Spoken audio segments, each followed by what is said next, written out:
ಪ್ರಿಯರಾದ ದೇವರ ಮಕ್ಕಳಿರ, ನಿಮ್ಮೆಲ್ಲರಿಗೂ ನನ್ನ ಹೃದಯಪೂರ್ವಕದಿಂದ ವಂದನೆಗಳನ್ನು ತಿಳಿಸ್ತಾ ಇದ್ದೀನಿ. ಈ ದಿನ ಮಾತನಾಡುವಂಥ ಅಂಶದ ಹೆಸರು ಸರ್ಪಜಾತಿಯವರೇ, ಅಂದರೆ ಕಾಯಿನನ ಸಂತಾನವು. ಈ ಅಂಶವನ್ನು ಯಾಕೆ ಅಂತ ಪ್ರಿಯರ ದೇವರ ಮಕ್ಕಳಿರ, ಬ್ರನ್ಹಾಮ್ ಎಂಬ ಒಬ್ಬ ಇಂಟರ್ನ್ಯಾಷನಲ್ ಬೋಧಕನು ಗೂಢಾಂಶವನ್ನು ನಾನು ಹೇಳುತ್ತೇನೆ ಅಂತ ಹೇಳಿ ಕೆಲವು ವಿಷಯಗಳನ್ನು, ಬೈಬಲ್ಗೆ ವಿರುದ್ಧವಾದಂಥ ವಿಷಯಗಳನ್ನು ಕ್ರೈಸ್ತ ಸಮಾಜದಲ್ಲಿ ಬಿತ್ತಿದ್ದಾನೆ. ಇದು ಅನೇಕ ಕಡೆ ಹರಡಿದೆ. ಅನೇಕರು ಇವರ ಹಿಂಬಾಲಕರು ಇದ್ದಾರೆ. ಸರ್ಪಸಂತಾನ ಅಂತ ಬೈಬಲ್ ಗ್ರಂಥದಲ್ಲಿ ಎಲ್ಲೆಲ್ಲಿ ಇದೆಯೋ ಅವೆಲ್ಲ ವಚನಗಳನ್ನು ತೋರಿಸಿ ಈ ಸರ್ಪಸಂತಾನ ಅಂದರೆ ಯಾರು, ಈ ಸರ್ಪಸಂತಾನದವರು ಅಂದರೆ ಯಾರು, ಸರ್ಪ ಜಾತಿಯವರು ಅಂದರೆ ಯಾರು, ಅಂದರೆ ಸರ್ಪದ ಮೂಲಕ ಬಂದಂಥ ಜಾತಿ ಇವರು. ಕಾಯಿನನ ಸಂತಾನ, ಕಾಯಿನನ ಮೂಲಕ ಬಂದಿದ್ದಾರೆ. ಕಾಯಿನನು ಹೇಗೆ ಬಂದಿದ್ದಾನೆ? ಅವ್ವಳ ಮೂಲಕ. ಅವ್ವಳನ್ನು ಸರ್ಪ ಕೂಡಿರುವುದರಿಂದ ಕಾಯಿನನು ಹುಟ್ಟಿದ್ದಾನೆ. ಕಾಯಿನನ ಮೂಲಕ ಹುಟ್ಟಿದವರೆಲ್ಲರೂ ಕೂಡ ಸರ್ಪ ಸಂತಾನ ಅಂಥೇಳಿ ಇಂಟರ್ನ್ಯಾಷನಲ್ ಬೋಧಕರು ಅಂತ ಕರೆಯಲ್ಪಡುವಂಥ ವ್ಯಕ್ತಿ. ಆತನ ಹಿಂಬಾಲಕರು, ಆತನ ಮೂಲಕ ತಿಳ್ಕೊಂಡವರು ಬಹಳ ಮಂದಿ ಇದ್ದಾರೆ. ಎರಡನೇದಾಗಿ ಮರ್ಮ ಬೋಧಕರು ಅಂತ, ಬೋಧನೆ ಮಾಡುವಂಥ ಬೋಧನೆ ಮರ್ಮ ಬೋಧನೆ, ಇಲ್ಲ ಗೂಢಾಂಶವನ್ನು ಹೇಳ್ತಾ ಇದ್ದೀವಿ ಅಂಥೇಳಿ ಕ್ರೈಸ್ತ ಸಮಾಜವನ್ನು ತಪ್ಪು ದಾರಿಯಲ್ಲಿ ನಡೆಸಿದ್ದಾರೆ. ಅನೇಕರು ಅವರನ್ನು ಹಿಂಬಾಲಿಸ್ತಾ ಇದ್ದಾರೆ. ಅನೇಕರು ಹಿಂಬಾಲಿಸಿ ಅನೇಕರನ್ನು ತಮ್ಮ ಹತೋಟಿಯಲ್ಲಿ ತಗೊಳ್ಳೋದಕ್ಕೆ, ಇಲ್ಲಾಂದರೆ ತಮ್ಮ ಸ್ವಾಧೀನದಲ್ಲಿ, ತಮ್ಮ ಮಾರ್ಗದಲ್ಲಿ ಹೇಳ್ಕೊಳ್ಳೋದಕ್ಕೆ ಅನೇಕರು ಇದ್ದಾರೆ. ಗುಂಪು ನಿಮ್ಮ ಬಳಿಯಲ್ಲಿ ಕೂಡ ಈ ಗುಂಪು ಬರ್ಬೋದು.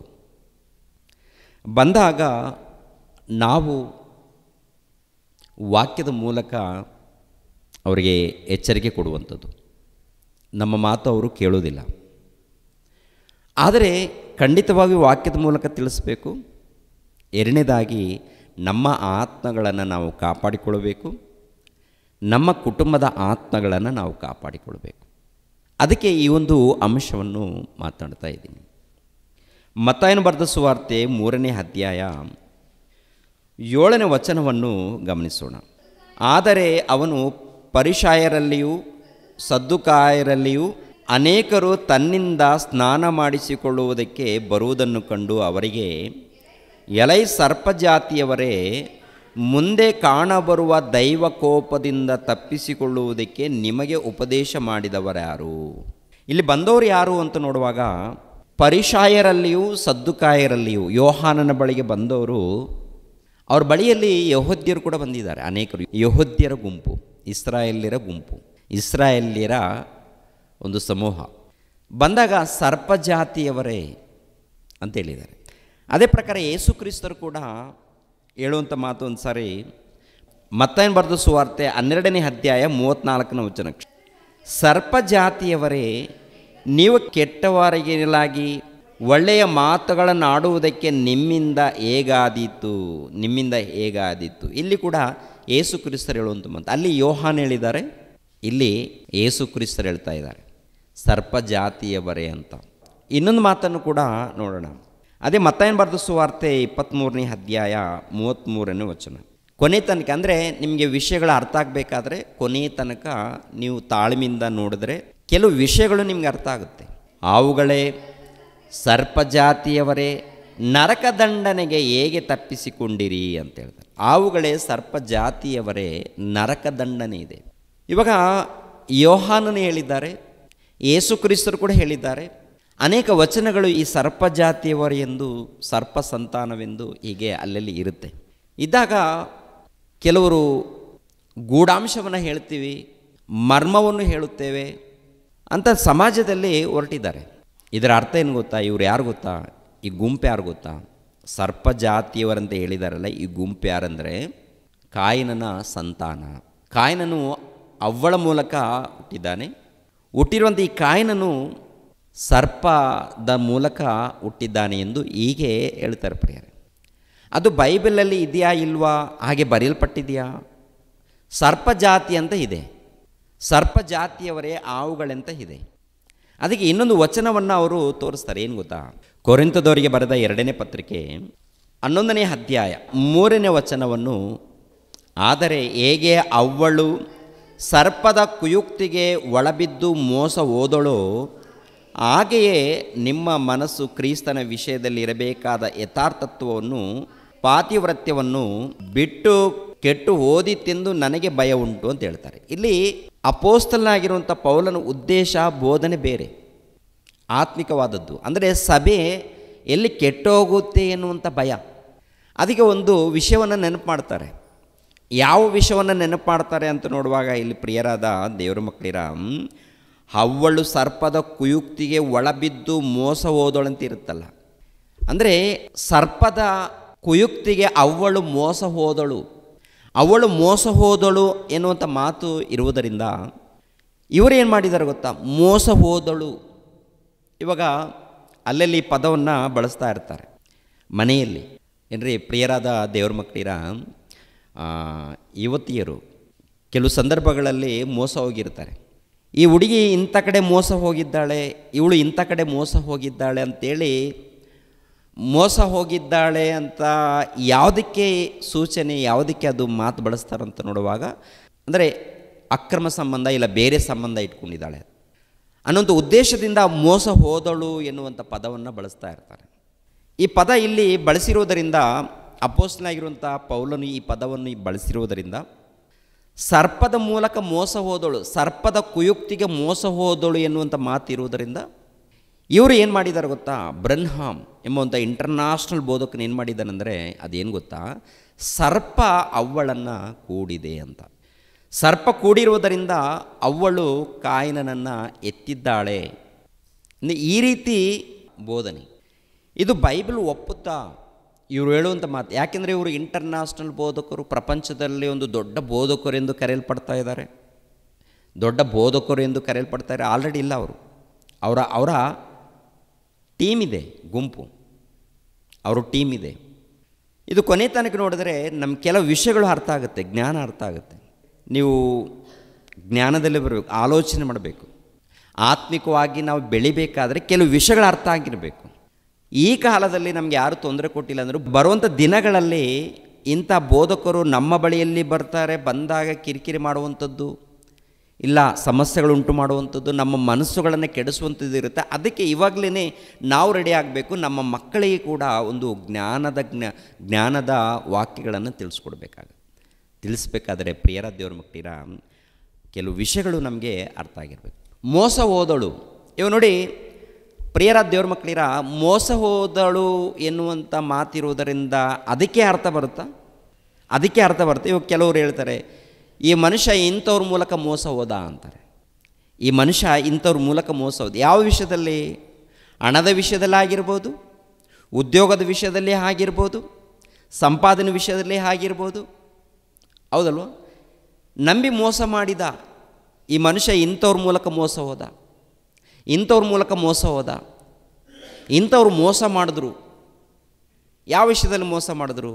ಮೋಸ ಮಾಡಿದರು. ಮೋಸ ಹೋದಳು ಅಂದರೆ ಒಂದಕ್ಕೆ ಅರ್ಥ ಬರುತ್ತಾ? ಈ ಲೋಕದಲ್ಲಿ ನೋಡುವಾಗ ಈ ಪದವನ್ನು ಬೇರೆ ಬೇರೆ ವಿಷಯಗಳಿಗೂ ಕೂಡ ಬಳಸ್ತಾ ಇರ್ತೀವಿ. ನಂಬಿ ಹಣ ಕೊಟ್ಟಿರ್ತಾರೆ, ಇಲ್ಲಾಂದರೆ ಒಡವೆಗಳನ್ನು ಕೊಟ್ಟಿರ್ತಾರೆ, ಇಲ್ಲಾಂದರೆ ಉದ್ಯೋಗವನ್ನು ಕೊಡಿಸಿರ್ತಾರೆ ನಂಬಿ. ಆವಾಗ ನಂಬಿಕೆಯಿಂದ ಇದ್ದಾಗ ಒಳ್ಳೆಯದಾಗತ್ತೆ, ಅವ್ರಿಗೂ ಒಳ್ಳೆಯದು, ಕುಟುಂಬಕ್ಕೂ ಒಳ್ಳೆಯದು. ಯಾವಾಗ ನಂಬಿಕೆ ದ್ರೋಹ ಮಾಡ್ತಾರಂತ ತಿಳ್ಕೊಳ್ಳಿ, ಅವಾಗ ಏನಾಗುತ್ತೆ? ಅದು ಅವರ ಮೂಲಕ ಮೋಸ ಹೋದಳು.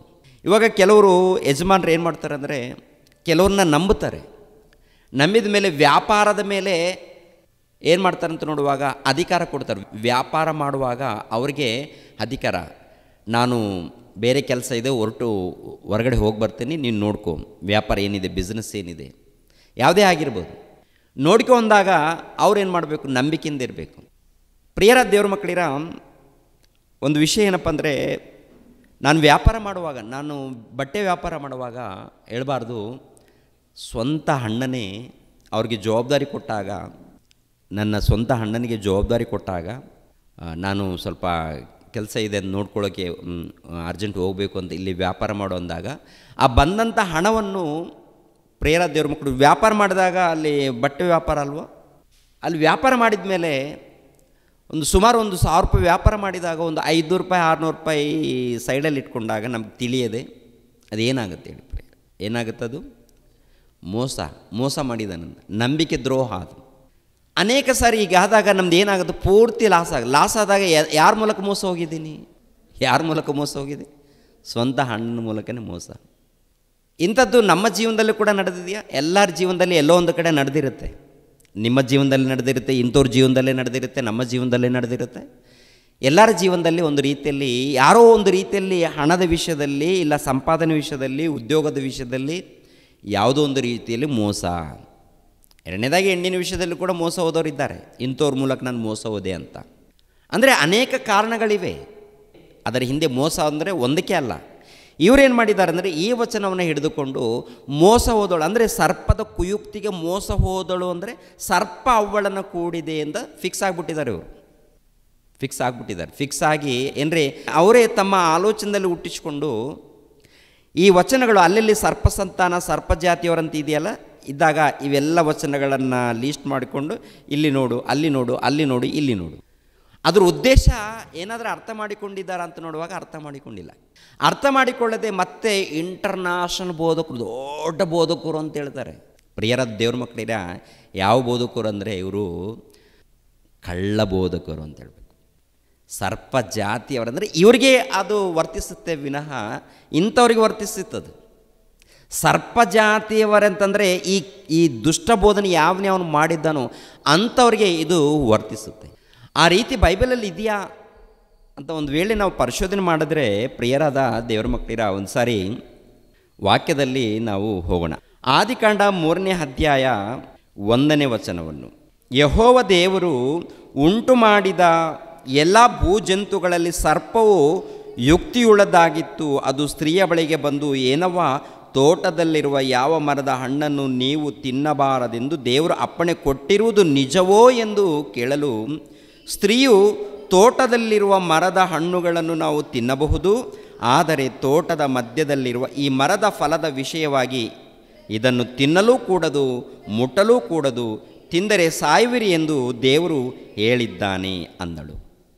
ಎಲ್ಲ ಹಣ್ಣುಗಳನ್ನು ತಿನ್ನಬಹುದು, ಆದರೆ ಒಂದನ್ನು ತಿನ್ನಬಾರ್ದು ಅಂತ ದೇವರು ಹೇಳಿದ್ದಾರೆ ಅಂದಾಗ ಅದು ಏನು ಹೇಳುತ್ತೆ ನೋಡಿ. ಸರ್ಪ ತನ್ನ ಕುಯುಕ್ತಿಯಿಂದ ಮೋಸ ಮಾಡಿದೆ. ಸರ್ಪಕ್ಕೆ ಅವಳು ಮೋಸ ಹೋಗಿದ್ದಾಳೆ ಅಂದರೆ ಯಾವ ವಿಷಯದಲ್ಲಿ ಮೋಸ ಹೋಗಿದ್ದಾಳು ಎನ್ನುವಂಥದ್ದು ಇಲ್ಲಿ ಬಿಡಿಸಿ ಹೇಳಿದ್ದಾರೆ. ಆಗ ಸರ್ಪವು ಸ್ತ್ರೀಗೆ, ನೀವು ಹೇಗೂ ಸಾಯುವುದಿಲ್ಲ, ನೀವು ಇದರ ಹಣ್ಣನ್ನು ತಿಂದಾಗಲೇ ನಿಮ್ಮ ಕಣ್ಣುಗಳು ತೆರೆಯುವವು, ನೀವು ದೇವರಂತೆ ಆಗಿ ಒಳ್ಳೆಯದರ ಕೆಟ್ಟದರ ಭೇದವನ್ನು ಅರಿತವರಾಗಿರುವಿರಿ, ಇದು ದೇವರಿಗೆ ಚೆನ್ನಾಗಿ ಗೊತ್ತುಂಟು ಅಂದಿತು.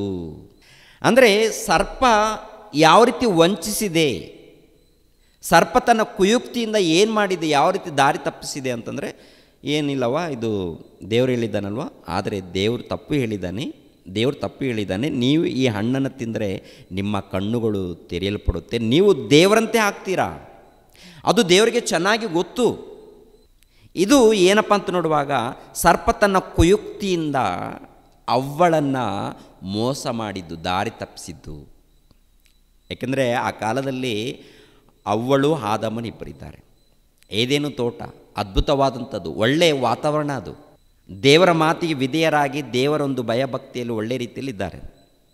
ಅವರ ಮಧ್ಯದಲ್ಲಿ ಭಕ್ತಿ ಹಾಳು ಮಾಡಬೇಕು ಅಂದರೆ ದೇವರಿಂದ ದೂರ ಮಾಡಬೇಕು, ಅವರು ದೇವರ ಆಜ್ಞೆಗಳನ್ನು ಮೀರುವಂತೆ ಮಾಡಬೇಕಾದ್ರೆ ಇದು ತನ್ನ ಕುಯುಕ್ತಿಯಿಂದ ಪ್ರಯತ್ನ ಮಾಡಿದೆ. ಅದಕ್ಕಿಂತ ಮುಂಚಿತವಾಗಿ ಆದಾಮನನ್ನು ಮೋಸ ಮಾಡೋದಕ್ಕೆ ಪ್ರಯತ್ನ ಮಾಡಿದೆಯಾ ಇಲ್ವಂತ ನೋಡುವಾಗ ಆದಾಮನನ್ನು ಮೋಸ ಮಾಡೋದಕ್ಕೆ ಅದು ಪ್ರಯತ್ನ ಮಾಡಿದೆ. ಆದಾಮನು ಮೋಸ ಹೋಗಿಲ್ಲ ಅಂತಿರುತ್ತೆ. ತಿಮೋತಿಯನಿಗೆ ಬರೆದ 1ನೇ ಪತ್ರಿಕೆ 2ನೇ ಅಧ್ಯಾಯ 14ನೇ ವಚನವನ್ನು ನೋಡಿ ಪ್ರಿಯರೇ. ಇದಲ್ಲದೆ ಆದಾಮನು ವಂಚನೆಗೆ ಒಳಬೀಳಲಿಲ್ಲ, ಸ್ತ್ರೀಯು ವಂಚನೆಗೆ ಒಳಬಿದ್ದು ಅಪರಾಧಿಯಾದಳು. ಅಂದರೆ ಆದಾಮನು ವಂಚನೆಗೆ ಒಳಬೀಳಲಿಲ್ಲ. ವಂಚನೆಗೆ ಒಳಬೀಳಲಿಲ್ಲ ಅಂದರೆ ವಂಚಿಸೋದಕ್ಕೆ ಸರ್ಪವು ಬಂದಿದೆಯಾ ಮೊದಲು? ಆದಾಮನು ವಂಚನೆಗೆ ಒಳಬೀಳಲಿಲ್ಲ ಅಂದರೆ ವಂಚಿಸೋದಕ್ಕೆ, ದಾರಿ ತಪ್ಪಿಸೋದಕ್ಕೆ ತನ್ನ ಕುತಂತ್ರದಿಂದ ಪ್ರಯತ್ನ ಮಾಡಿದೆಯಾ ಮಾಡಿಲ್ವಾ? ಈ ವಚನದ ಪ್ರಕಾರ ಪ್ರಯತ್ನ ಮಾಡಿದೆ. ಈ ವಚನದ ಪ್ರಕಾರ ಆದಾಮನನ್ನು ಮೋಸ ಮಾಡೋದಕ್ಕೆ ಪ್ರಯತ್ನ ಮಾಡಿದೆ. ಆದರೆ ಆದಾಮನು ವಂಚನೆಗೆ ಒಳಬೀಳಲಿಲ್ಲ, ಮೋಸ ಹೋಗಲಿಲ್ಲ ಆದಾಮನು ಅಂತೇಳಿ ಕ್ಲಾರಿಟಿಯಾಗಿ ಇಲ್ಲಿ ಬರೆಯಲ್ಪಟ್ಟಿದೆ ಪ್ರಿಯರೇ. ಆದಾಮನು ಮೋಸ ಹೋಗಿಲ್ಲ ಅಂದರೆ ಅವಳಿಗಿಂತ ಮುಂಚಿತವಾಗಿ ಆದಾಮನ ಬಳಿಗೆ ಸರ್ಪವು ಬಂದಿದೆ. ಸರ್ಪವು ಬಂದಾಗ ತನ್ನ ಕುಯುಕ್ತಿಯಿಂದ ಪ್ರಯತ್ನ ಮಾಡಿದಾಗ ಆದಾಮನು ಮೋಸ ಹೋಗಿಲ್ಲ. ಆದಾಮನು ಸರ್ಪದ ಕುಯುಕ್ತಿಗೆ ಒಳಬೀಳಲಿಲ್ಲ.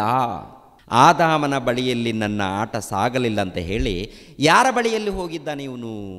ಅವ್ವಳ ಬಳಿಗೆ ಹೋಗಿದ್ದಾನೆ. ಅವಳ ಬಳಿಗೆ ಹೋಗಿ ಸುಲಭವಾಗಿ ಅವಳನ್ನು ಮೋಸ ಮಾಡಿದ್ದಾನೆ. ಏನು ಮೋಸಪ್ಪ ಅಂತ ನೋಡುವಾಗ ಏನಿಲ್ಲ, ಅವ ಇದು ತಿಂದ್ಬಿಡು, ನೀನು ದೇವರಂತೆ ಆಗ್ತೀಯವ, ನನಗೂ ಅಂದರೆ ದೇವ್ರಿಗೆ ಗೊತ್ತು, ದೇವ್ರು ಚೆನ್ನಾಗಿ ಗೊತ್ತಿದೆ. ನಿಮ್ಮ ಯಜಮಾನ್ರು ಏನು ಗೊತ್ತಿಲ್ಲ, ಬುದ್ಧಿಲ್ಲ ಅವನಿಗೆ, ನನ್ನ ಮಾತು ಕೇಳಮ್ಮ. ಒಂದು ರೀತಿಯಲ್ಲಿ ಅವಳನ್ನು ಮರಳು ಮಾಡಿದೆ, ಮಂಕು ಮಾಡಿದೆ, ದಾರಿ ತಪ್ಪಿಸಿದೆ, ತನ್ನ ಕುಯುಕ್ತಿಯಿಂದ ಮೋಸ ಮಾಡಿರುವಂಥದ್ದು, ಹಣ್ಣನ್ನು ತಿನ್ನುವಂತೆ ಮಾಡಿದ್ದು. ಆದ್ದರಿಂದ ಏನಾಗಿದೆ, ಅವಳು ಹಣ್ಣು ತಿಂತಾಳೆ. ಹಣ್ಣು ತಿಂದ ತಕ್ಷಣ ದೇವರ ಮಾತೇನಾಗುತ್ತೆ? ದೇವರ ಆಜ್ಞೆ ಮೀರಿದ ಹಾಗೆ. ದೇವರ ಆಜ್ಞೆ ಮೀರಿದ್ರೆ ಏನಾಗ್ತದೆ? ಅದು ದೇವರ ಆಜ್ಞೆ ಮೀರಿದರೆ ಪಾಪ. ಈ ದೇವರ ಆಜ್ಞೆ ಮೀರಿದ್ರಿಂದ ಪಾಪ ಬಂದಿದೆ. ಆ ಪಾಪವೇ ಪ್ರಿಯರಾದ ದೇವರ ಮಕ್ಕಳಿರ ಶಾಪ ತಂದುಕೊಳ್ತಾರೆ. ಆವಾಗ ಭೂಮಿಗೂ ಶಾಪ ಬರುತ್ತೆ, ಆದಾಮನಿಗೂ ಅವ್ವಳಿಗೂ ಕೊನೆಗೂ ಸರ್ಪಕ್ಕೂ ಶಾಪ ಬರುತ್ತೆ. ಅಲ್ಲಿ ನಡೆಯುವಂಥದ್ದು ಅದು ಪ್ರಿಯರಾದ ದೇವರ ಮಕ್ಕಳಿರ. ಆದರೆ ಅಲ್ಲಿ ಈ ಥರ ನಡೆದಿರುವಾಗ ಇವರು ಏನು ಮಾಡಿದ್ದಾರೆ ಅಂದರೆ ಮತ್ತೊಂದು ರೀತಿಯಲ್ಲಿ ದಾರಿ ತಪ್ಪಿಸ್ಬಿಟ್ಟಿದ್ದಾರೆ. ಎರಡನೇದಾಗಿ ಆದಾಮನು ಅವಳನ್ನು ಕೂಡಿರುವುದರಿಂದ ಕಾಯನನು ಹುಟ್ಟಿದ್ದಾನೆ ಎನ್ನುವಂಥ ಮಾತು ಬೈಬಲಲ್ಲಿ ಇರುತ್ತೆ. 4ನೇ ಅಧ್ಯಾಯ 1ನೇ ವಚನ. ಆ ಪುರುಷನು ತನ್ನ ಹೆಂಡತಿಯಾದ ಅವ್ವಳನ್ನು ಕೂಡಲು ಆಕೆ ಗರ್ಭಿಣಿಯಾಗಿ ಕಾಯನನನ್ನು ಹೆತ್ತು ಯೆಹೋವನ ಅನುಗ್ರಹದಿಂದ ಗಂಡು ಮಗುವನ್ನು ಪಡೆದಿದ್ದೇನೆ ಎಂದು ಹೇಳಿದಳು. ಅಂದರೆ ಆ ಪುರುಷನು, ಯಾವ ಪುರುಷನು? ಆದಾಮನು ಎಂಬ ಆ ಪುರುಷನು ಅಲ್ಲಿದ್ದಾನೆ. ಆ ಪುರುಷನ ಕೂಡಿರೋದರಿಂದ ಕಾಯನನು ಹುಟ್ಟಿದ್ದಾನೆ ಎಂದು ಕ್ಲಾರಿಟಿ ಇದೆಯಾ? ಆ ಪುರುಷನಂದರೆ ಯಾರು? ಆದಾಮನು. ಆದಾಮನ ಮೂಲಕ ಕಾಯನನು ಹುಟ್ಟಿದ್ದಾನೆ ಎಂದು ಬೈಬಲಲ್ಲಿ ಸ್ಪಷ್ಟವಾಗಿರುವಾಗ ಇವರೇನು ಮಾಡಿದ್ದಾರೆ? ಮೋಸ ಮಾಡಿದ್ದಾಳೆ. ಸರ್ಪವು ಅವಳನ್ನು ಮೋಸ ಮಾಡಿದೆ. ಆ ಮೋಸ ಮಾಡಿರುವುದರಿಂದ ಸರ್ಪದ ಮೂಲಕ ಕಾಯನನು ಹುಟ್ಟಿದ್ದಾನೆ ಎಂಬ ದುರ್ಬೋಧನೆ ಪ್ರಪಂಚಕ್ಕೆ ಬಂದಿದೆ. ಎರಡನೇದಾಗಿ ಪ್ರಿಯರಾದ ದೇವರ ಮಕ್ಕಳಿರ, ಇವು ನೋಡಿ, ಒಂದು ಜೀವಿ ಹುಟ್ಟಬೇಕಾದ್ರೆ ಯಾವುದೇ ಆಗಿರ್ಬೋದು, ಮನುಷ್ಯರ ಜೀವಿಗಳಾಗಿರ್ಬೋದು, ಪ್ರಾಣಿಗಳ ಜೀವಿ ಆಗಿರ್ಬೋದು, ಆ ಜೀವಿಗಳಿದೆಯಲ್ಲ ಅದೇ ಜೀವಿಗಳ ಮೂಲಕ ಅದೇ ಸಂತಾನ ಉತ್ಪತ್ತಿಯಾಗುತ್ತಾ ಅಥವಾ ಬೇರೆ ಬೇರೆ ಜೀವಿಗಳು ಕೂಡಿದಾಗ ಸಂತಾನ ಉತ್ಪತ್ತಿಯಾಗುತ್ತಾ ಅಂತ ನೋಡುವಾಗ ಆಗಲ್ಲ. ಜೀವಿಗಳಿದೆ ನೋಡಿ, ಯಾವ ಜೀವಿ ಇದೆಯೋ ಅದೇ ಜೀವಿಗಳ ಮೂಲಕ ಸಂತಾನ ಬರುತ್ತೆ. ಮನುಷ್ಯರ ಮೂಲಕ ಮನುಷ್ಯರು, ಪ್ರಾಣಿಗಳ ಮೂಲಕ ಪ್ರಾಣಿಗಳು, ಜಂತುಗಳ ಮೂಲಕ ಜಂತುಗಳು ಹುಟ್ಟುತ್ತವೆ, ಪ್ರಾಣಿಗಳ ಮೂಲಕ ಪ್ರಾಣಿಗಳು ಹುಟ್ಟುತ್ತವೆ, ಪಕ್ಷಿಗಳ ಮೂಲಕ ಪಕ್ಷಿಗಳು. ಅದು ಕೂಡ ತಂದೆಯಾದ ದೇವರು ಉಂಟು ಮಾಡಿದ್ದಾರೆ ಇಲ್ವಾ ಅಂತ ನೋಡುವಾಗ ಆದಿಕಾಂಡ 1ನೇ ಅಧ್ಯಾಯ 12ನೇ ವಚನ. ಭೂಮಿಯಲ್ಲಿ ಹುಲ್ಲು ಬೆಳೆಯಿತು, ತಮ್ಮ ತಮ್ಮ ಜಾತಿಯ ಪ್ರಕಾರ ಬೀಜ ಬಿಡುವ ಕಾಯಿಪಲ್ಯದ ಗಿಡಗಳು ಉಂಟಾದವು, ತಮ್ಮ ತಮ್ಮ ಜಾತಿಗನುಸಾರವಾಗಿ ಬೀಜವುಳ್ಳ ಹಣ್ಣಿನ ಮರಗಳು ಕಾಣಿಸಿದವು. ಅಂದರೆ ಗಿಡಗಳು ತಮ್ಮ ತಮ್ಮ ಜಾತಿಗನುಸಾರವಾಗಿ ಈ ಗಿಡಗಳು ಹುಟ್ಟುತ್ತವೆ. ಯಾವುದೇ ಗಿಡ ಆಗಿರ್ಬೋದು, ಯಾವುದೇ ಮರಗಳಾಗಿರ್ಬೋದು, ಯಾವುದೇ ಹೂವಿನ ಗಿಡಗಳಾಗಿರ್ಬೋದು.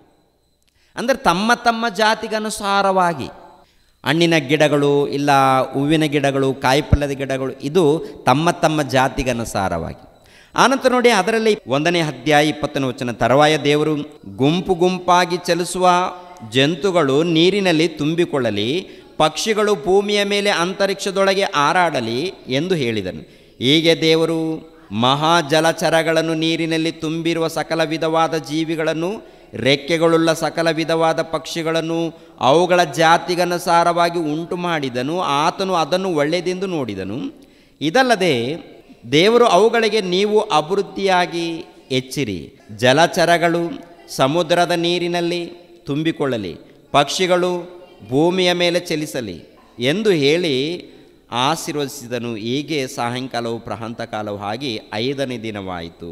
ಅಂದರೆ ಈ ವಚನದಲ್ಲಿ ನೋಡುವಾಗ ತಮ್ಮ ತಮ್ಮ ಜಾತಿಗನುಸಾರವಾಗಿ ಮೃಗಗಳು, ಪ್ರಾಣಿಗಳು, ಪಕ್ಷಿಗಳು, ಜಂತುಗಳು, ಸಮುದ್ರದಲ್ಲಿರುವಂಥ ಮೀನುಗಳು, ತಿಮ್ಮಿನ್ಗಳು, ಅವುಗಳ ಜಾತಿಗನುಸಾರ ಅಂದರೆ ಆಲ್ರೆಡಿ ದೇವರು ಅವುಗಳನ್ನು ಉಂಟು ಮಾಡಿದ್ದಾನೆ. ಅವುಗಳಿಗೆ ಎಂಥದ್ದು ಕೊಟ್ಟಿದ್ದಾನಂತ ನೋಡುವಾಗ ಸಂತಾನ ಅಭಿವೃದ್ಧಿಯಾಗುವಂಥ ಆಶೀರ್ವಾದವನ್ನು ಮಾಡಿದ್ದಾನೆ.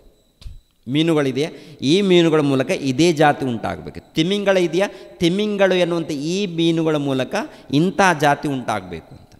ಪ್ರಾಣಿಗಳಿದೆಯಾ, ಈ ಪ್ರಾಣಿಗಳ ಮೂಲಕ ಇದೇ ಪ್ರಾಣಿಗಳು ಹುಟ್ಟುತ್ತೆ. ಸಿಂಹಗಳ ಮೂಲಕ ಸಿಂಹಗಳು, ಚಿರತೆಗಳ ಮೂಲಕ ಚಿರತೆಗಳು. ಆಲ್ರೆಡಿ ಇದು ಪ್ರಾರಂಭದಲ್ಲಿ ಚಿರತೆಗಳನ್ನು, ಸಿಂಹಗಳನ್ನು, ಹುಲಿಗಳನ್ನು ಇವೆಲ್ಲವನ್ನು ಕೂಡ ದೇವರು ಮೊಟ್ಟ ಮೊದಲು ಉಂಟು ಮಾಡಿದ್ದಾನೆ.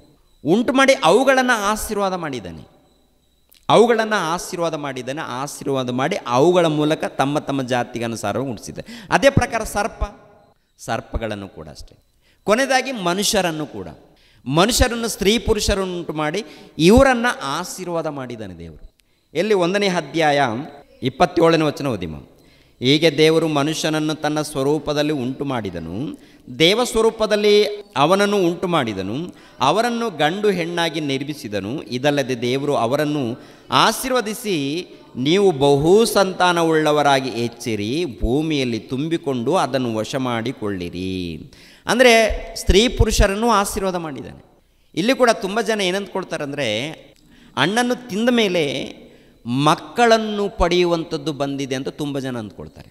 ಕಾಯಿನನ್ನು ಹುಟ್ಟಬೇಕಾದ್ರೆ ಹಣ್ಣನ್ನು ತಿಂದ ಮೇಲೆ ಹುಟ್ಟಿದ್ದಾನೆ, ಆದ್ದರಿಂದ ಹಣ್ಣು ತಿಂದ ಮೇಲೆ ಮಕ್ಕಳನ್ನು ಪಡೆಯುವಂಥದ್ದು ಇಲ್ಲ, ಕೂಡುವಂಥದ್ದು ಇಂಥ ಆಲೋಚನೆ ಬಂದಿದೆ ಅಂತ ತುಂಬ ಜನ ಅಂದ್ಕೊಳ್ತಾರೆ. ಅದು ತಪ್ಪು. ಯಾಕೆಂದರೆ ಪ್ರಿಯರಾದ ದೇವ್ರ ಮಕ್ಕಳಿದ್ದಾರೆ, ಮುಂಚಿತವಾಗಿ ದೇವರ ಆಶೀರ್ವಾದ ಮಾಡಿದಾರಲ್ವ, ಅವರು ಹಣ್ಣನ್ನು ತಿನ್ನೋದಕ್ಕಿಂತ ಮುಂಚಿತವಾಗಿಯೇ ದೇವರು ಆಶೀರ್ವಾದ ಮಾಡಿದ್ದಾರೆ. ನೀವು ಬಹು ಸಂತಾನ ಉಳ್ಳವರಾಗಿ ಬೆಳೀರಿ ಅಂತೇಳಿ ಮುಂಚಿತವಾಗಿಯೇ ಆಶೀರ್ವಾದ ಮಾಡಿದ್ದಾರೆ. ಹಣ್ಣನ್ನು ತಿನ್ನೋದಕ್ಕಿಂತ ಮುಂಚಿತವಾಗಿಯೇ ತಂದೆಯಾದ ದೇವರು ಆಶೀರ್ವಾದ ಮಾಡಿದ್ದಾರೆ. ಈ ಆಶೀರ್ವಾದ ಪ್ರಕಾರ ಅವ್ರ ಮಕ್ಕಳನ್ನು ಪಡೆಯುವಂಥದ್ದು ಇದೆಯಾ? ಅವರು ಹಣ್ಣನ್ನು ತಿನ್ನೋದಕ್ಕಿಂತ ಮುಂಚಿತವಾಗಿಯೇ ಮಕ್ಕಳನ್ನು ಪಡೆಯುವಂಥ ಭಾಗ್ಯವನ್ನು, ಆಶೀರ್ವಾದವನ್ನು ದೇವರು ಕೊಟ್ಟಿದ್ದಾರೆ. ಆದರೆ ತುಂಬ ಜನ ಅಪಾರ್ಥ ಮಾಡಿಕೊಳ್ತಾರೆ. ಯಾಕೆಂದರೆ ಹಣ್ಣನ್ನು ತಿಂದ ಮೇಲೇ ಅವರು ಮಕ್ಕಳನ್ನು ಪಡೆದಿದ್ದಾರೆ. ಹಣ್ಣು ತಿಂದ ಮೇಲೆ ಮಕ್ಕಳನ್ನು ಪಡೆದಿರ್ಬೋದು, ಇಲ್ಲಂತಲ್ಲ, ಆದರೆ ಮುಂಚಿತವಾಗಿಯೇ ದೇವರು ಆಶೀರ್ವಾದ ಮಾಡಿದ್ದಾರೆ. ಗಮನಿಸ್ರಿ ಪ್ರಿಯರಾದ ದೇವರ ಮಕ್ಕಳಿರು, ಇಲ್ಲಿ ಏನು ನಡೆದಿದೆ ಅಂತ ನೋಡುವಾಗ ಏನ್ರಿ, ಯಾವ ಜಾತಿಯಿಂದ ಅದೇ ಜಾತಿ ಹುಟ್ಟಬೇಕು. ಯಾಕೋಬನು ಬರೆದ ಪತ್ರಿಕೆಯಲ್ಲಿ ಕೂಡ ಒಂದು ಮಾತಿರುತ್ತೆ ನೋಡಿ. ಯಾಕೋಬನು ಬರೆದ ಪತ್ರಿಕೆ 3ನೇ ಅಧ್ಯಾಯ 12ನೇ ವಚನವನ್ನು ನೋಡಿ ಪ್ರಿಯರು. ನನ್ನ ಸಹೋದರರೇ, ಅಂಜೂರದ ಮರವು ಎಣ್ಣೆ ಮರದ ಕಾಯಿ ಬಿಡುವುದೋ, ದ್ರಾಕ್ಷಿ ಬಳ್ಳಿಯಲ್ಲಿ ಅಂಜೂರದ ಹಣ್ಣು ಆಗುವುದೋ, ಹಾಗೆಯೇ ಉಪ್ಪು ನೀರಿನ ಬಾವಿಯಿಂದ ಸಿಹಿ ನೀರು ಬರುವುದಿಲ್ಲ. ಅಂದರೆ ಇಲ್ಲಿ ಏನರ್ಥ? ಅಂಜೂರದ ಮರವು ಎಣ್ಣೆ ಮರದ ಕಾಯಿ ಬಿಡುತ್ತಾ? ಅಂಜೂರದ ಮರ ಇದೆ, ಈ ಅಂಜೂರದ ಮರದಲ್ಲಿ ಎಣ್ಣೆ ಮರದ ಕಾಯಿಗಳು ಬಿಡುತ್ತಾ? ಇಲ್ಲ ಮಾವಿನಕಾಯಿ ಬರುತ್ತಾ? ಇಲ್ಲ ಅಂದರೆ ತೆಂಗಿನಕಾಯಿ ಬರುತ್ತಾ? ಏನು ಬರುತ್ತೆ? ಅಂಜೂರದ ಹಣ್ಣಿನ ಮರದಲ್ಲಿ ಅಂಜೂರದ ಹಣ್ಣುಗಳೇ ಬರುತ್ತೆ. ಅದೇ ಪ್ರಕಾರ ದ್ರಾಕ್ಷ ಬಳ್ಳಿಯಲ್ಲಿ ಅಂಜೂರದ ಹಣ್ಣಾಗುವುದಾ? ದ್ರಾಕ್ಷ ಬಳ್ಳಿ ಇದೆ, ದ್ರಾಕ್ಷ ಬಳ್ಳಿ, ಈ ದ್ರಾಕ್ಷ ಬಳ್ಳಿಯಲ್ಲಿ ಅಂಜೂರದ ಹಣ್ಣುಗಳು ಬರುತ್ತಾ? ಇಲ್ಲಾಂದರೆ ಮಾವಿನ ಹಣ್ಣುಗಳು ಬರುತ್ತಾ? ಇಲ್ಲಾಂದರೆ ಬಾಳೆಹಣ್ಣುಗಳು ಬರುತ್ತಾ? ಬಾಳೆಹಣ್ಣು ಗಿಡಗಳ ಮೂಲಕ ಬಾಳೆಹಣ್ಣುಗಳು, ದ್ರಾಕ್ಷ ಹಣ್ಣು ಗಿಡಗಳ ಮೂಲಕ ದ್ರಾಕ್ಷ ಹಣ್ಣುಗಳು, ಅಂಜೂರದ ಹಣ್ಣುಗಳ ಮೂಲಕ ಅಂಜೂರದ ಹಣ್ಣುಗಳು. ಮನುಷ್ಯರ ಮೂಲಕ ಮನುಷ್ಯರು ಹುಟ್ಟುತ್ತಾರೆ, ಸರ್ಪದ ಮೂಲಕ ಸರ್ಪಗಳು ಹುಟ್ಟುತ್ತವೆ. ಸರ್ಪದ ಮೂಲಕ ಸರ್ಪ, ಕೋತಿಗಳ ಮೂಲಕ ಕೋತಿಗಳು, ನಾಯಿಗಳ ಮೂಲಕ ನಾಯಿಗಳು, ಹುಲಿಗಳ ಮೂಲಕ ಹುಲಿಗಳು, ಆಯಾ ಜಾತಿಗಳ ಮೂಲಕ ಹುಟ್ಟುತ್ತವೆ ವಿನಃ ಪ್ರಿಯರಾದ ದೇವ್ರ ಮಕ್ಕಳಿರ ಒಂದು ಜಾತಿಯಿಂದ ಇನ್ನೊಂದು ಜಾತಿ ಹುಟ್ಟೋದಕ್ಕೆ ಸಾಧ್ಯನೇ ಇಲ್ಲ. ಅದು ದೇವರು ಈ ಪ್ರಕೃತಿಯಲ್ಲಿ ದೇವರು ಇಟ್ಟಿರುವಂಥ ನಿಯಮವು, ದೇವರಿಟ್ಟಿರುವಂಥ ಧರ್ಮ ಅದು. ಪ್ರಕೃತಿ ಆ ಧರ್ಮ ಅದು, ದೇವರು ನೇಮಿಸಿರುವಂಥ ಧರ್ಮ ಅದು, ದೇವರ ನೇಮವದು. ಇವರು ಏನು ಮಾಡಿದ್ದಾರೆ ಅಂತ ನೋಡುವಾಗ ದೇವರ ನೇಮವನ್ನು, ದೇವರ ಪ್ರಕೃತಿಯ ಅಂದರೆ ದೇವರು ನೇಮಿಸಿರುವಂಥ ಈ ನೇಮವನ್ನು ಏನು ಮಾಡಿದ್ದಾರೆ ಅಂತ ನೋಡುವಾಗ ದಾರಿ ತಪ್ಪಿಸಿ ದುಷ್ಟ ಬೋಧನೆಯನ್ನು ಪ್ರಪಂಚಕ್ಕೆ ಪರಿಚಯ ಮಾಡಿದ್ದಾರೆ, ದಾರಿ ತಪ್ಪಿಸಿದ್ದಾರೆ. ಅಂದರೆ ದೇವರ ನೇಮ ಏನಿದೆಯೋ, ದೇವರ ಧರ್ಮ ಏನಿದೆಯೋ, ದೇವರು ಈ ಪ್ರಕೃತಿಯಲ್ಲಿ ಏನು ಧರ್ಮವನ್ನು ನೇಮಿಸಿದ್ದಾರೋ ಆ ಧರ್ಮಕ್ಕೆ ವಿರುದ್ಧವಾದಂಥ ಬೋಧನೆಯನ್ನು ಪ್ರಪಂಚಕ್ಕೆ ಪರಿಚಯ ಮಾಡಿ ಅನೇಕರ ಮನಸ್ಸುಗಳನ್ನು ಕೆಡಿಸಿ ಬೆಂಕಿಯ ಕೊಂಡಕ್ಕೆ ನಡೆಸ್ತಾ ಇದ್ದಾರೆ. ಅನೇಕರು ಹಿಂಬಾಲಿಸ್ತಾ ಇದ್ದಾರೆ ಈ ದಿನಗಳಲ್ಲಿ. ಪ್ರಿಯರಾದ ದೇವರ ಮಕ್ಕಳಿರ, ಒಂದು ಸಾರಿ ಆಲೋಚನೆ ಮಾಡಿ. ಯಾವ ಮರಗಳು, ಅದೇ ಮರಗಳ ಮೂಲಕ ಅದೇ ಕಾಯಿಗಳು, ಅದೇ ಹಣ್ಣುಗಳು, ಅದೇ ಹೂಗಳು. ಬೇರೆ ದುಟ್ಟಕ್ಕೆ ಸಾಧ್ಯನೇ ಇಲ್ಲ. ಅದು ದೇವರು ನೇಮಿಸಿರುವಂಥ ಪ್ರಕೃತಿ, ದೇವರು ನೇಮಿಸಿರುವಂಥ ನೇಮ ಅದು. ಆಲೋಚನೆ ಮಾಡಿ ಪ್ರಿಯರಾದ ದೇವರ ಮಕ್ಕಳಿರ. ಇನ್ನೊಂದು ವಿಷಯ ಹೇಳ್ತಾರೆ, ಅವ್ರು ಹೇಳಿರುವಂಥದ್ದು ಅದೇ ಕಾಯಿನನ ಸಂತಾನ ಈಗಿನ ಕಾಲದ, ಅಂದರೆ ಯೆಹೂದ್ಯರು 1ನೇ ಶತಮಾನದಲ್ಲಿ ಹೇಳಿದಾರಲ್ಲ, 1ನೇ ಶತಮಾನದಲ್ಲಿ ಸರ್ಪ ಜಾತಿಯವರಂತ ಹೇಳಿರೋದರಿಂದ ಕಾಯಿನನ ಸಂತಾನ ತೋರಿಸಿದ್ರು. ಇನ್ನೊಂದು ವಿಷಯ ಹೇಳ್ತೀನಿ ಪ್ರಿಯರಾದ ದೇವರ ಮಕ್ಕಳಿರ, ಒಂದು ವೇಳೆ ಅಂದರೆ ನಾವು ಮಾತ್ರ 100% ಆಗಿ ವಾಕ್ಯದ ಪ್ರಕಾರ ಯಾವ ಜಾತಿಯಿಂದ ಅದೇ ಜಾತಿ ಹುಟ್ಟುತ್ತೆ.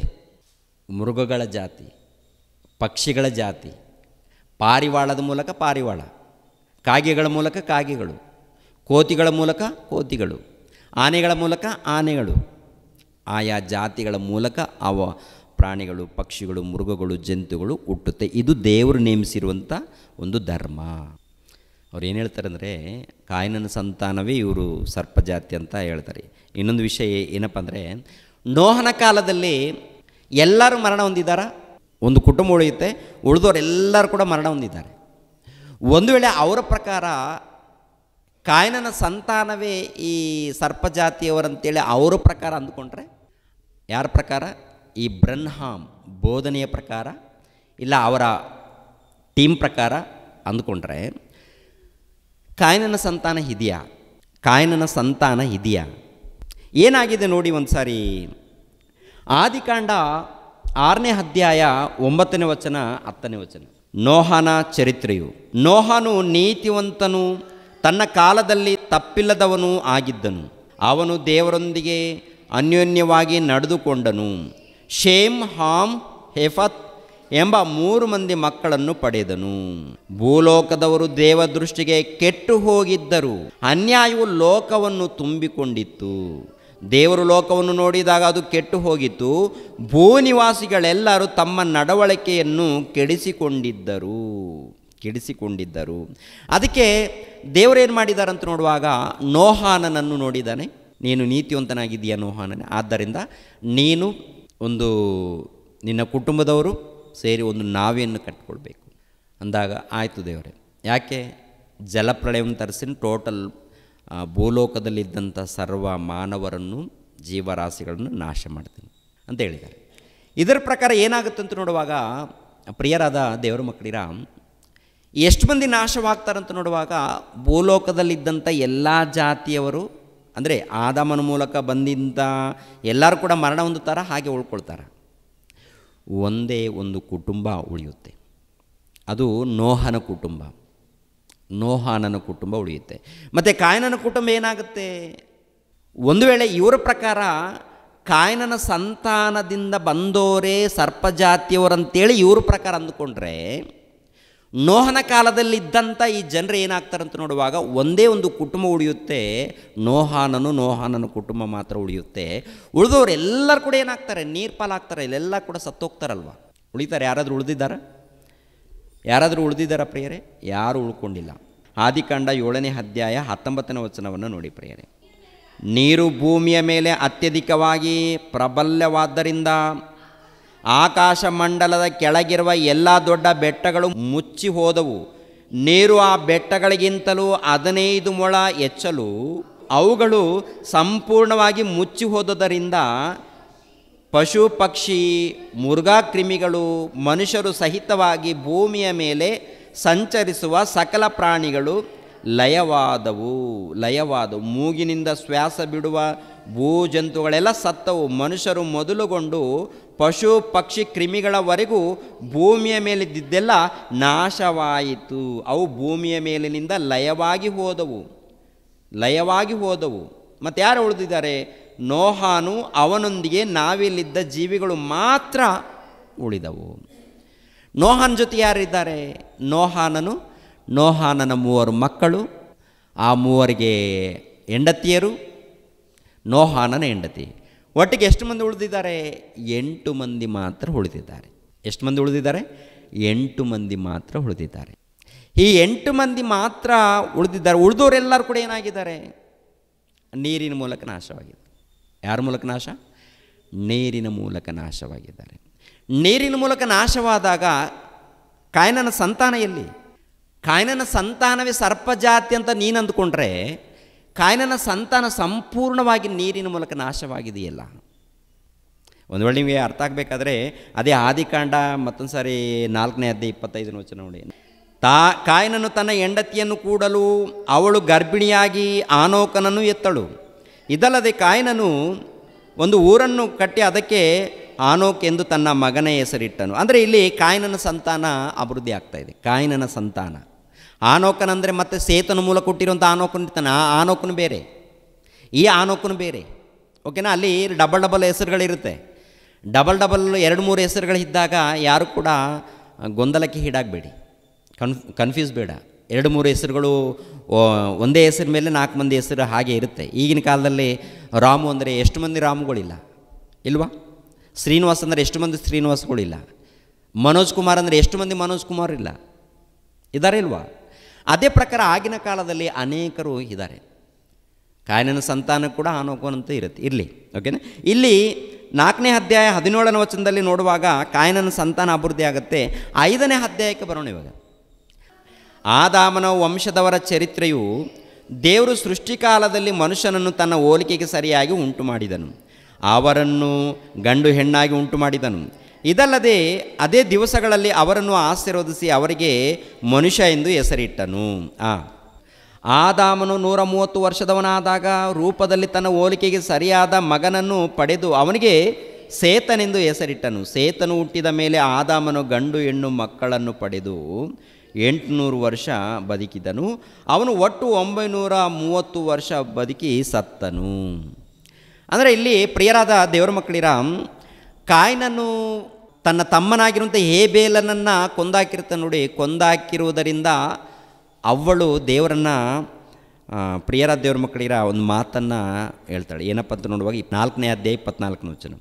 ಆದಾಮನು ತಿರುಗಿ ತನ್ನ ಹೆಂಡತಿಯನ್ನು ಕೂಡಲು ಗಂಡು ಮಗುವನ್ನು ಹೆತ್ತು ಕಾಯಿನನು ಕೊಂದು ಹಾಕಿದ ಹೇಬೇಲನಿಗೆ ಬದಲಾಗಿ ದೇವರು ನನಗೆ ಬೇರೆ ಸಂತಾನವನ್ನು ನೇಮಿಸಿದನೆಂದು ಆ ಮಗುವಿಗೆ ಸೇತನೆಂದು ಹೆಸರಿಟ್ಟನು. ಸೇತನು ಎಂದು ಅಂದರೆ ಇವಾಗ ಆದಾಮನು ಅವಳು ಇವರಿಬ್ಬರು ಕೂಡಿರುವುದರಿಂದ ಕಾಯಿನನು ಬಂದಿದ್ದಾನೆ. ಆನಂತರ ಹೇಬೇಲನು ಬಂದಿದ್ದಾನೆ. ಹೇಬೇಲನನ್ನು ಕಾಯಿನನು ಕೊಂದಾಕ್ತಾನೆ. ಆನಂತರ ಪ್ರಿಯರಾದ ದೇವರ ಮಕ್ಕಳಿರ ಸೇತನು ಎಂಬ ಮಗನು ಕೂಡ ಹುಟ್ಟುತ್ತಾನೆ. ಈ ಸೇತನು ಎಂಬ ಮಗನು ಹುಟ್ಟಿದಾಗ ಅವಳು ಹೇಳುವಂಥ ಮಾತು ಏನ್ರಿ ಪ್ರಿಯರಾದ ದೇವರ ಮಕ್ಕಳಿರ?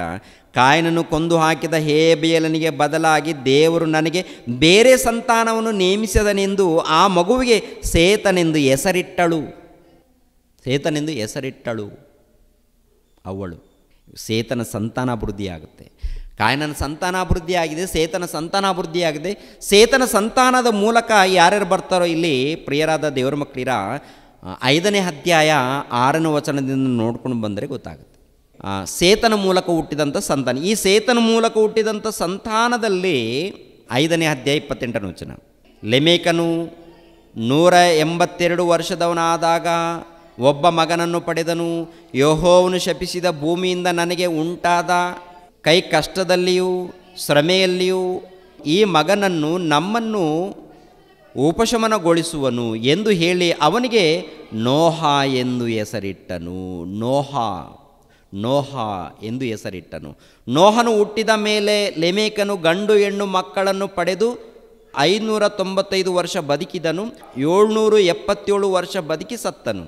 ಸತ್ತ ಮೇಲೆ ನೋಹಾನನ ಇತಿಹಾಸ ಪ್ರಾರಂಭವಾಗುತ್ತೆ. ಅಂದರೆ ಈ ಸಂತಾನ ಯಾವ ಸಂತಾನ ಅಂತ ನೋಡುವಾಗ ಸೇತನ ಮೂಲಕ ಬಂದಂಥ ಸಂತಾನ.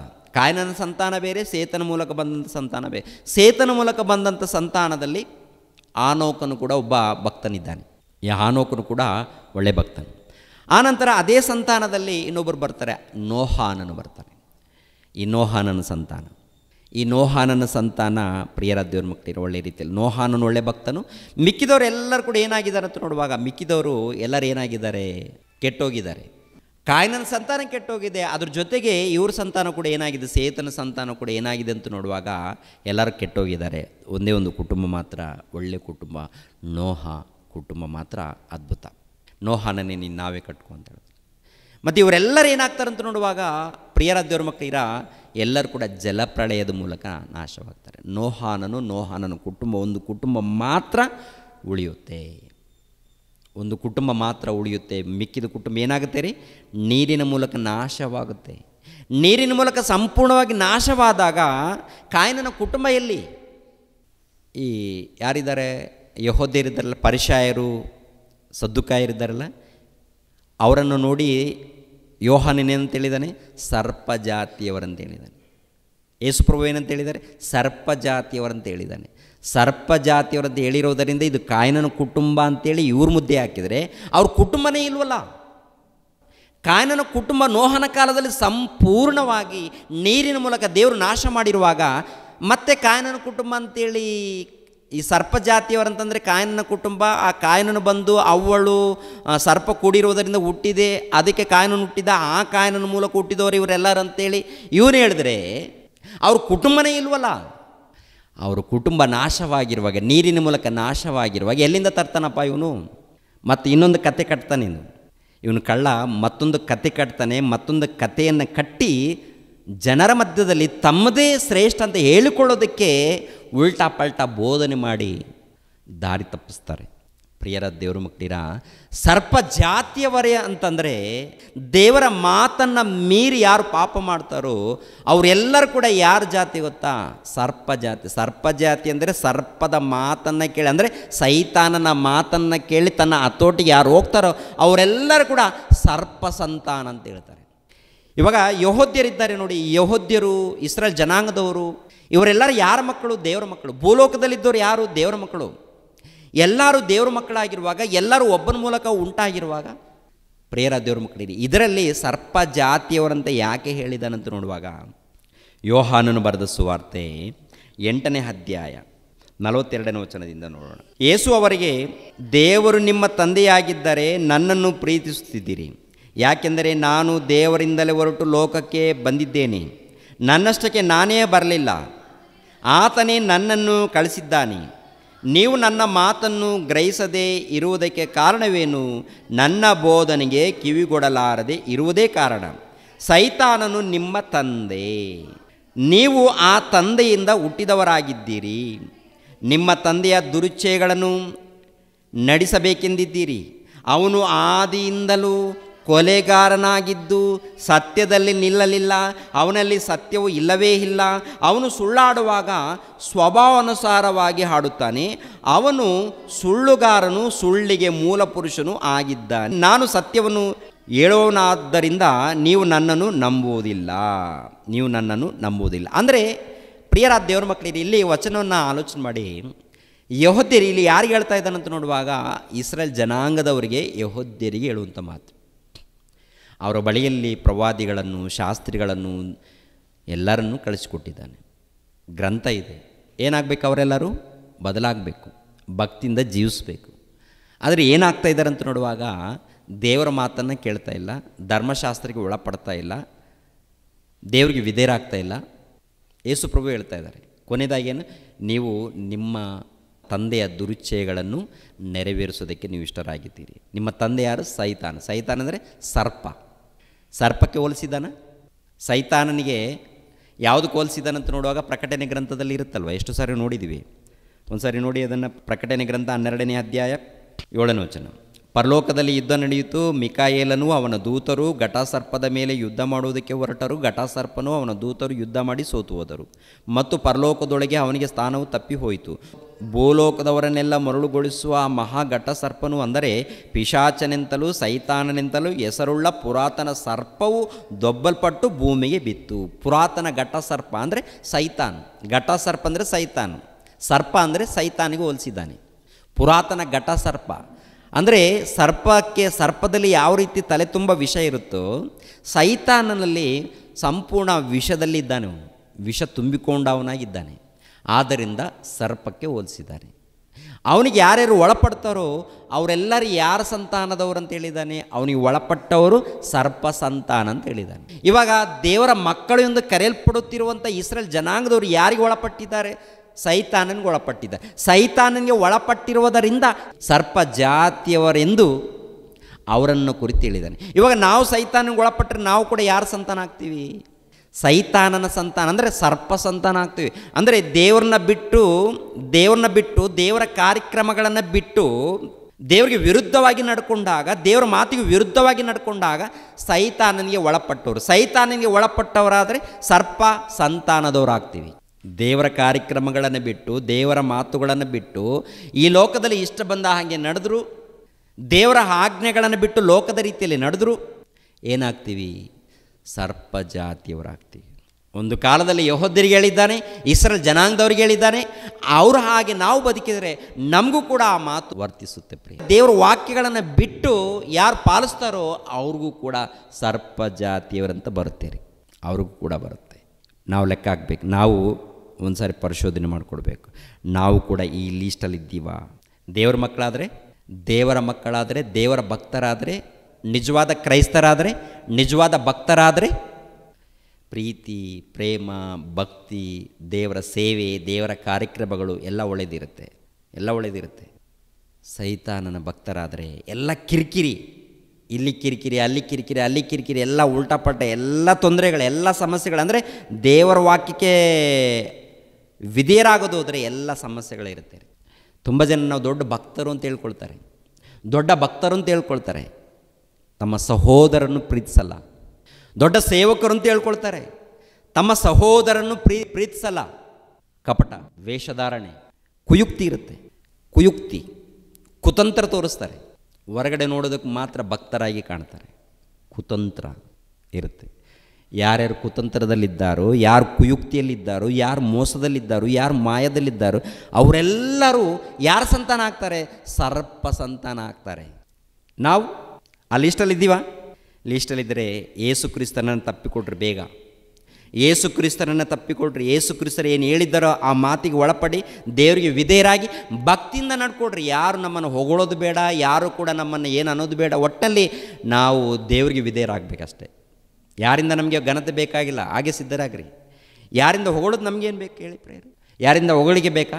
ಯಾರಿಂದಾದರೂ ಘನತೆ ಬೇಕಾ? ನಮಗೆ ಬೇಡ, ದೇವರಿಂದ ಬೇಕು.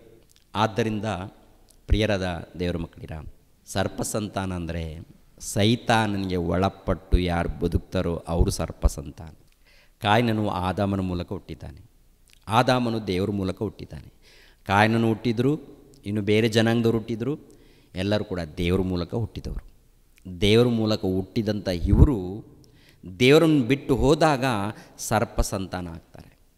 ದೇವರನ್ನು ಬಿಟ್ಟಾಗ, ಪ್ರಿಯರಾದ ದೇವ್ರ ಮಕ್ಕಳಿರ, ಇಂಥ ಬೋಧನೆ ಯಾರಾದರೂ ಬಂದಾಗ ನಿಮ್ಮ ಜಾಗ್ರತೆ, ನಿಮ್ಮದು ಎಚ್ಚರಿಕೆ. ನಿಮ್ಮ ಭಕ್ತಿಯನ್ನು ಕಾಪಾಡಿಕೊಳ್ಳಿ, ನಂಬಿಕೆಯನ್ನು ಕಾಪಾಡಿಕೊಳ್ಳಿ. ನಿಮ್ಮ ಬೋಧನೆ, ನೀವೇನು ನಂಬಿಕೊಂಡಿದ್ದಾರೋ ವಾಕ್ಯದ ಪ್ರಕಾರ ಅದನ್ನು ಕಾಪಾಡಿಕೊಳ್ಳಿ. ಜಾಗ್ರತೆ. ದೇವರು ನಿಮ್ಮನ್ನು, ನನ್ನನ್ನು ಆಶೀರ್ವದಿಸಲಿ.